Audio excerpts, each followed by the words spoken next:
Bismillahirrahmanirrahim.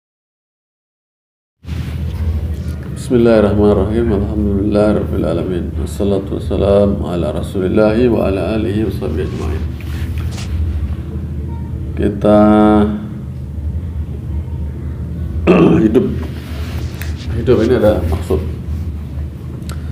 Maksudnya adalah mengikuti kehendak Allah SWT. Maka manusia yang benar, dia tidak bisa atau tidak boleh hidup semau-maunya, tapi ada aturan. Semenjak Nabi Adam alaihissalam awal diciptakannya di surga, beliau diajarkan adab. Bagaimana bila bertemu dengan saudara-saudaranya dari kalangan malaikat, maka Nabi Adam kemudian diajarkan Assalamualaikum, Waalaikumsalam. Kemudian ketika bersin, Allah menjawab, Nabi Adam bersin, Allah jawab, katakanlah Alhamdulillah. Maka Nabi Adam mengikuti perintah Allah, Alhamdulillah. Setelah dikatakan Alhamdulillah, maka Allah jawab dengan Rahimaka Rabbuka, atau bahasa kita adalah Yarhamukallah. Nah, itu di antara adab sekelumit yang diajarkan oleh Allah Subhanahu wa taala kepada manusia. Jadi kita untuk meyakinkan diri kita bahwasanya, atau untuk menguatkan iman. Jadi orang hidup ini kalau nggak punya iman, dia hanya mengikuti kebanyakan orang.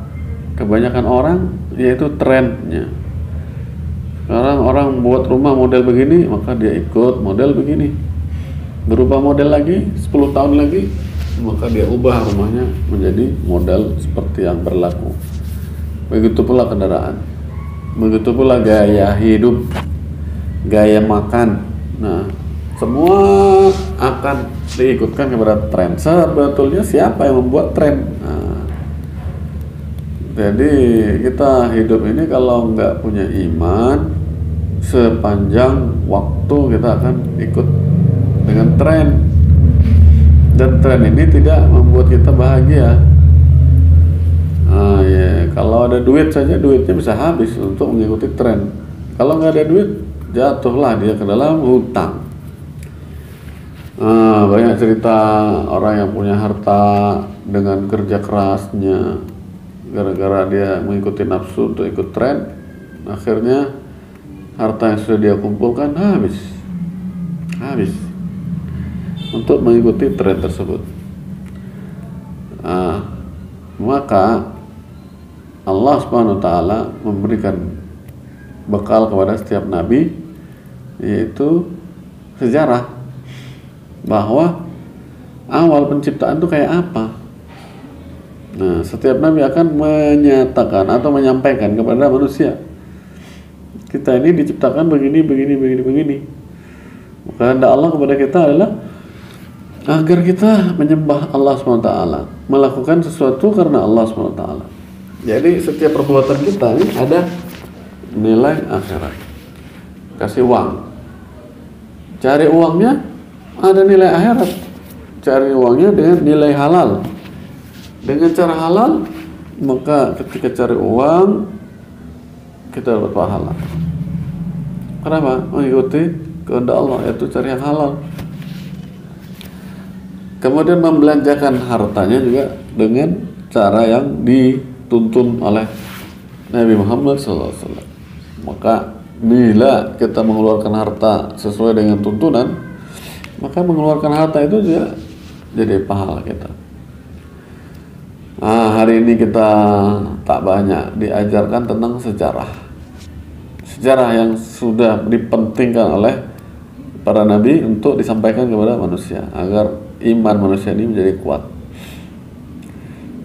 Imam Ibnu Katsir menulis kitab yang besar, yaitu Al-Bidayah wa Nihayah. Ini kitab besar yang berisi, kalau dalam bahasa Arab itu ada 18 jilid. 18 jilid itu eh, berisi tentang sejarah. Pertama, al-bidayah itu artinya permulaan. Al-bidayah artinya permulaan. Adapun an-nihayah itu adalah penghabisan. Yang dimaksud permulaan di sini adalah permulaan dari penciptaan. Permulaan dari penciptaan, penciptaannya adalah sebelum ada makhluk-makhluk.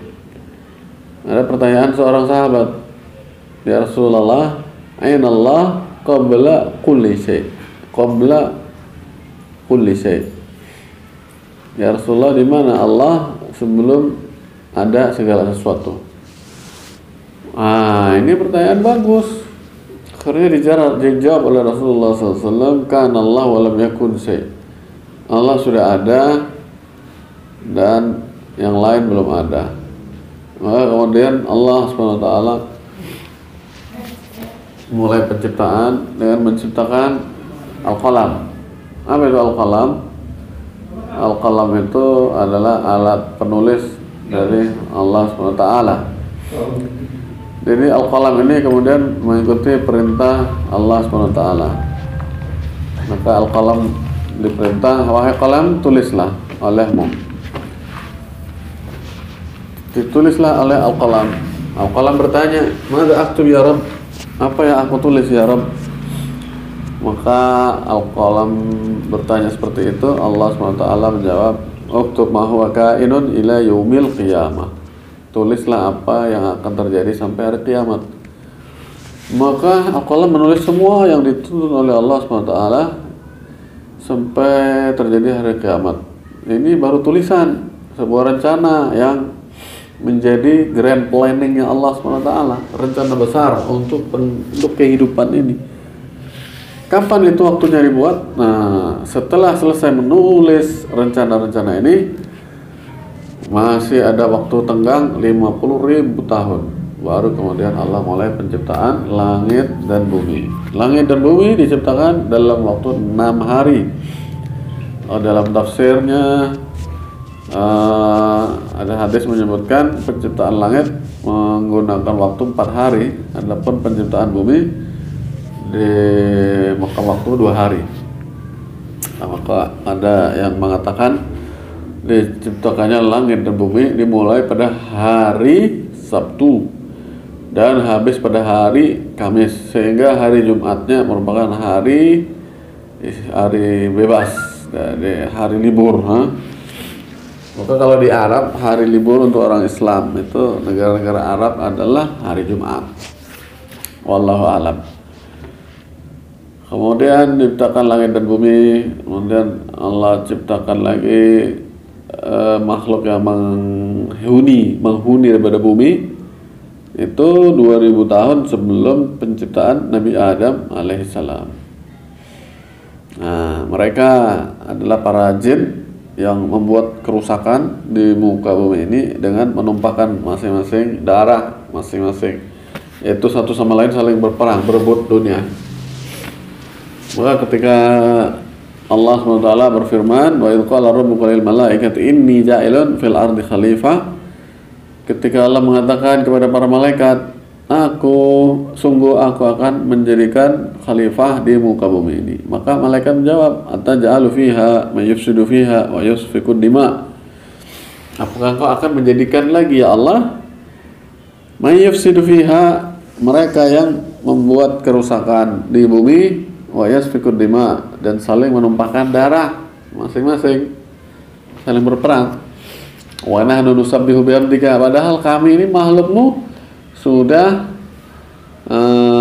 nusabbihu bihamdika, senantiasa bertasbih taat kepadamu, wa nuqaddisu lak, dan kami senantiasa mensucikan namamu. Apakah enggak cukup?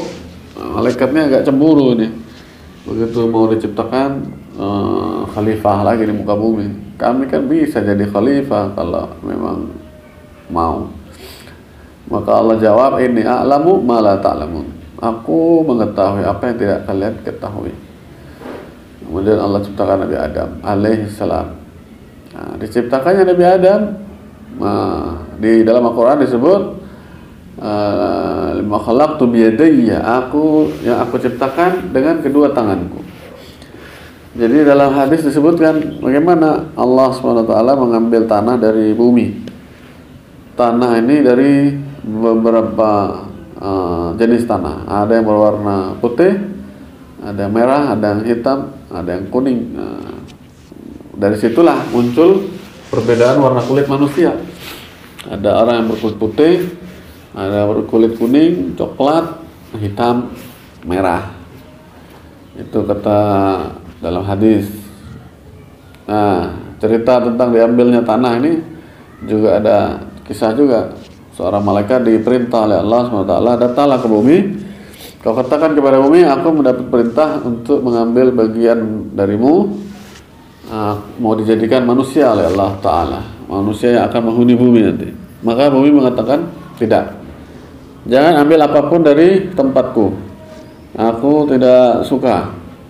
Nanti bagianku diciptakan untuk menjadi ahli maksiat. Karena yang dulu yang tinggal di bumi ini dia suka buat maksiat. Nah, maka bumi tidak mau lagi ada makhluk yang suka buat maksiat. Kemudian udah malaikat itu balik lagi kepada Allah. Ya Allah, bumi tidak mengizinkan aku untuk mengambil bagian darinya, yaitu tanah. Maka Allah katakan, udah nggak apa-apa. Lalu dipanggil lagi seorang malaikat. Kamu, aku perintahkan untuk mengambil tanah dari bumi. Katakan kepadanya, kau dapat perintah untuk mengambil tanah untuk dijadikan manusia yang nanti akan hidup di muka bumi ini, di punggungmu. Maka kemudian bumi pun mengatakan hal yang sama. Aku tidak rela ada bagianku yang dijadikan makhluk yang nantinya bermaksiat kepada Allah.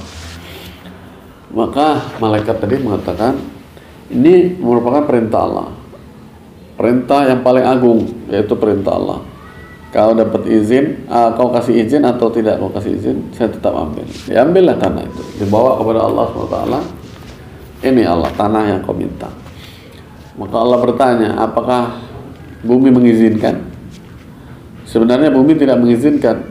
Lalu bagaimana kau bisa dapat tanah ini? Aku menganggap perintahmu adalah yang tertinggi dari seluruh makhluk, jadi aku ambil saja. Seharusnya dia tunduk kepada perintahmu atau utusan yang membawa perintahmu. Kata Allah, kamu adalah malaikat yang tegas.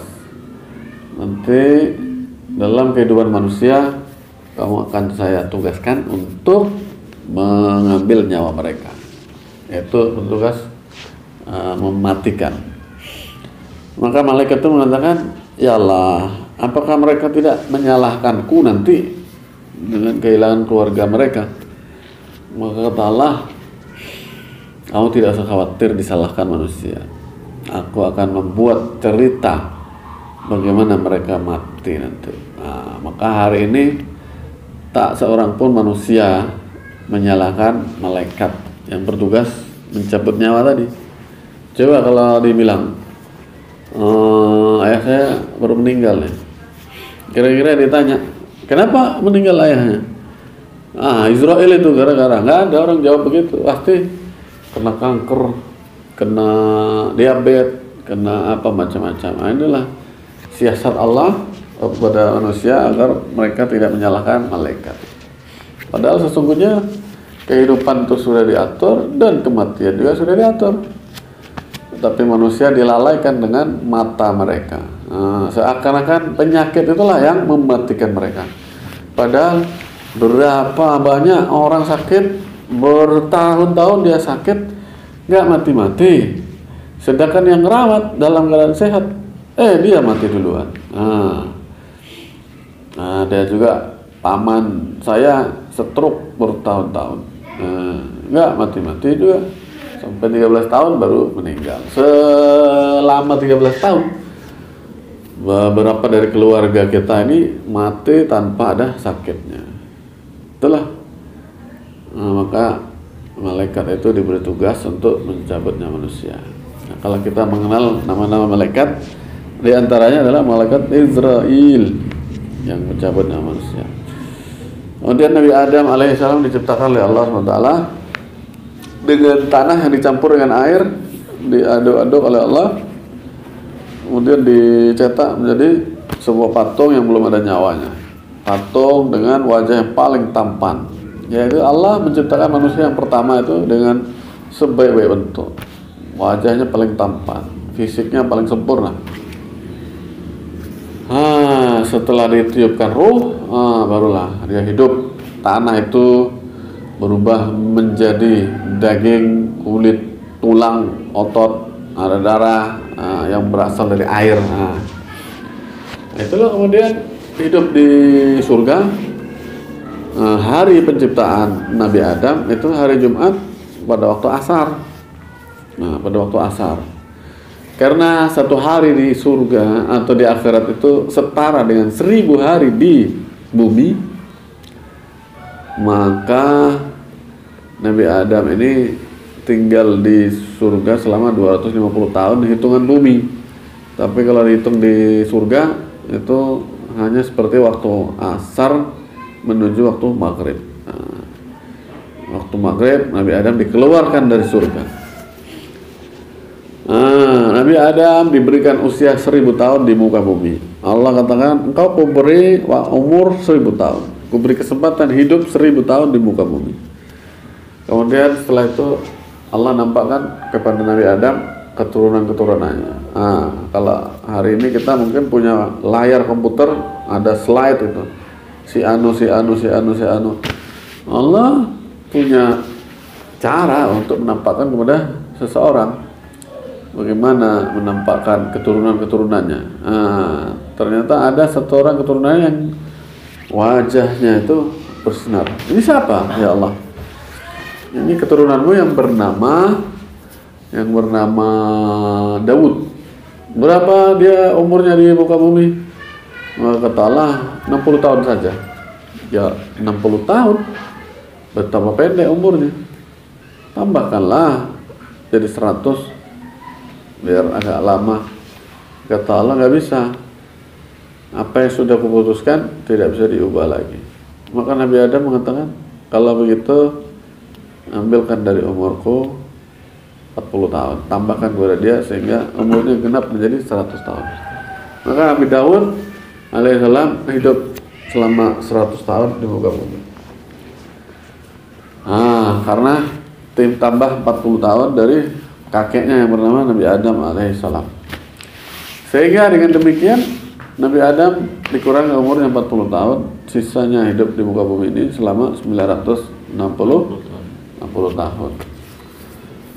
Ceritanya ketika Nabi Adam di muka bumi, hidup di bumi, datang itu malaikat yang memang bertugas untuk mencabut nyawa.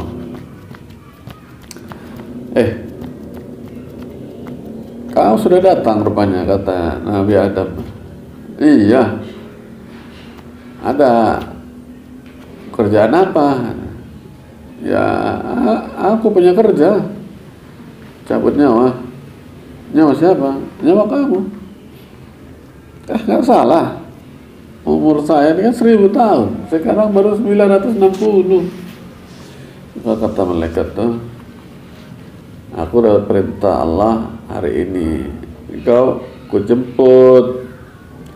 Bukankah umurnya 1000 tahun itu sudah dikurangi 40 tahun?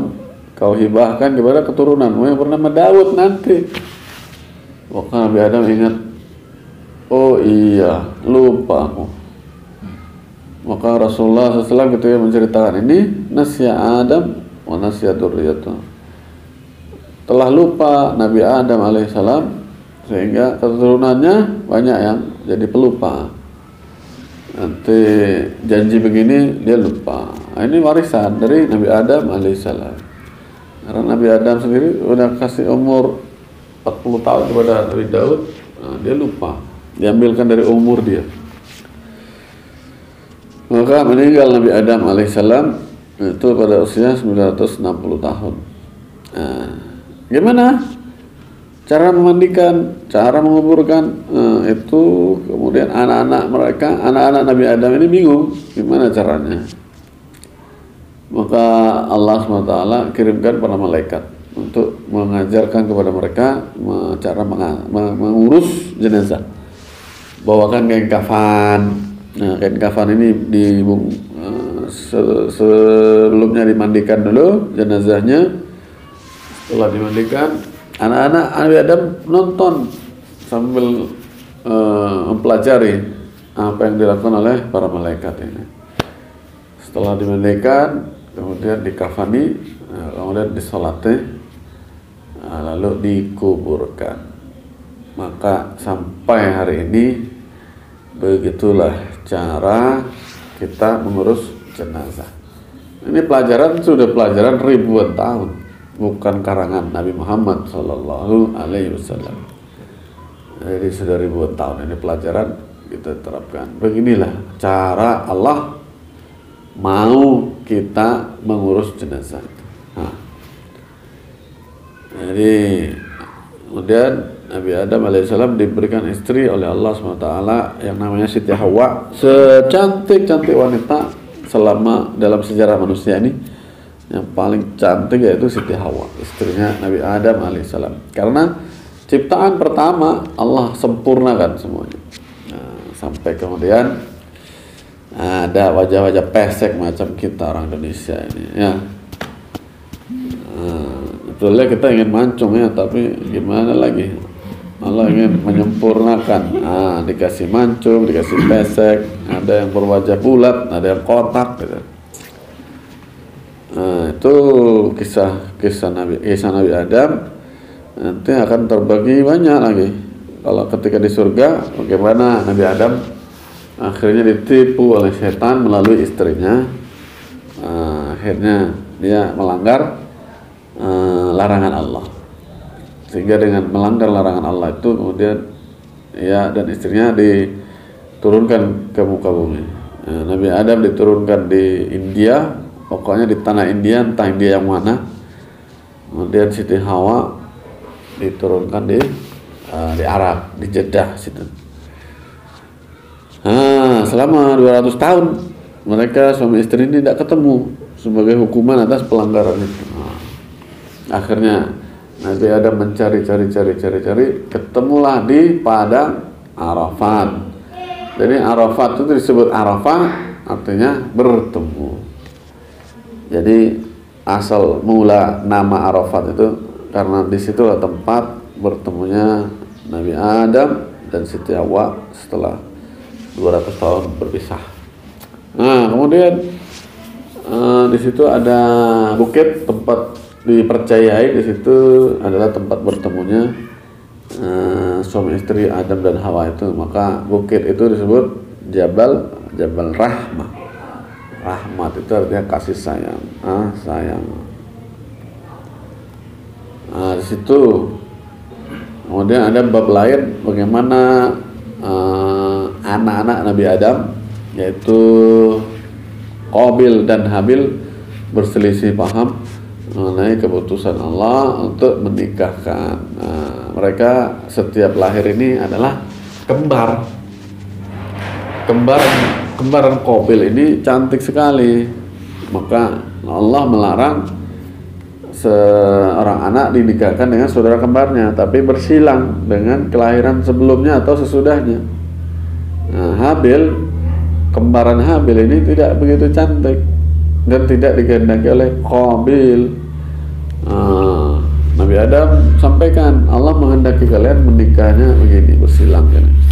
Kata Qabil, aku nggak mau sama kembarannya dia, kurang cantik. Akhirnya mereka diberikan satu solusi agar mereka keluarkan korban. Kalau korbannya diterima, maka boleh minta apa saja kepada Allah Ta'ala.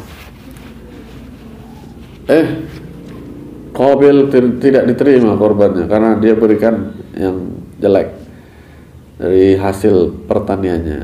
Dikeluarkan sayur-sayur yang sudah layu. Kemudian si Habil dia mengeluarkan dari ternaknya yang terbaik.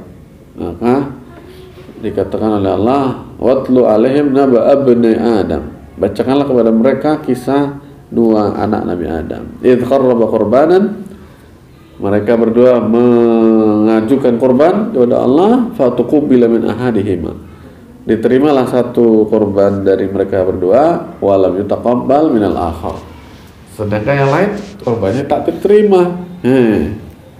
Maka yang tak diterima korbannya itu mengatakan la aqtulannak, aku bunuh kau, katanya. Ku bunuh kau, tidak mungkin kau dapatkan si kembaranku ini. Begitu dia. Setan sudah menguasainya. Akhirnya lah terjadi pembunuhan pertama. Maka pembunuhan ini satu hal yang buruk di sisi Allah. Membunuh nyawa tanpa ada kebenaran. Kebenaran itu apa? Misalnya orang dihukum bunuh itu, maka dia dibunuh juga. Itu namanya ada kebenaran. Atau dia harus dibunuh karena dia merusak agama misalnya. Tentu dengan catatan-catatan. Ini membunuh tidak ada pelanggaran apa-apa, maka ini membunuh tanpa hak namanya. Maka dosanya besar di mata Allah SWT. Fajaza'uhu jahannam, maka hukumannya nanti di akhirat. Kalau hukum dunia dia dihukum bunuh juga, tapi nanti di akhirat hukumannya adalah masuk neraka jahanam selama-lamanya. Waduh, berat. Maka semenjak dosa pembunuhan itu dilakukan, tadinya makanan itu awet, kalau habis dimasak dia awet, mulailah busuk, dan beberapa hal mulai rusak. Daging yang tadinya tidak ada yang busuk, disimpan berapa hari saja tidak busuk. Akhirnya semenjak itu daging mulai membusuk. Kalau dia sudah dipotong, sembelih dipotong, kalau tidak segera dimasak dia akan busuk. Maka hari ini kalau kita simpan daging lebih dari sehari, dia akan busuk, bau. Kenapa? Ya, itu munculnya dari dosa manusia yang dilakukan. Itu kemudian kisah bagaimana Nabi Adam mendapatkan perintah dari Allah SWT, yaitu untuk menandai tempat Baitullah, yaitu yang sekarang ini jadi Ka'bah. Posisi Ka'bah dari zaman Nabi Adam tidak berpindah-pindah, di situ saja. Waktu itu belum ada sumur Zam-Zam. Sumur Zam-Zam keluarnya kapan? Kapan keluarnya sumur Zam-Zam? Kisah Nabi Ibrahim. Kisah Nabi Ismail dengan ibunya, yaitu Siti Hajar. Jadi begitulah. Kita cukupkan kisah Nabi Adam dulu. Nanti kalau kisah Nabi lain juga kita singgung-singgung lainnya, hubungan-hubungan satu dengan yang lainnya.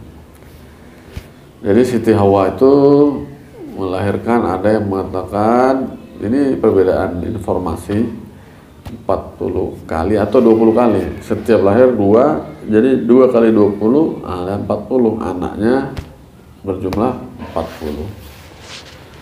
Qabil dan Habil ini 2 dari antara 40 anak yang ada dimiliki oleh mereka, yaitu Nabi Adam dan Siti Hawa. Kok nggak ada yang jadi nabi? Ada. Anak Nabi Adam yang jadi nabi itu anak yang terakhir, namanya Syith. Syith inilah yang bertugas pada saat itu jumlah manusia antara ratusan ribu lah, 400 ribuan. 400 ribu jumlah manusia. Jadi bayangkan, Nabi Adam saja melahirkan 40 anak dari istrinya. Habis itu setelah dewasa, setiap anak dinikahkan, berkembang, maka mereka beranak lagi, bercucu, sampai pada saat Nabi Syith jadi nabi itu sudah ada jumlahnya 400 ribu orang.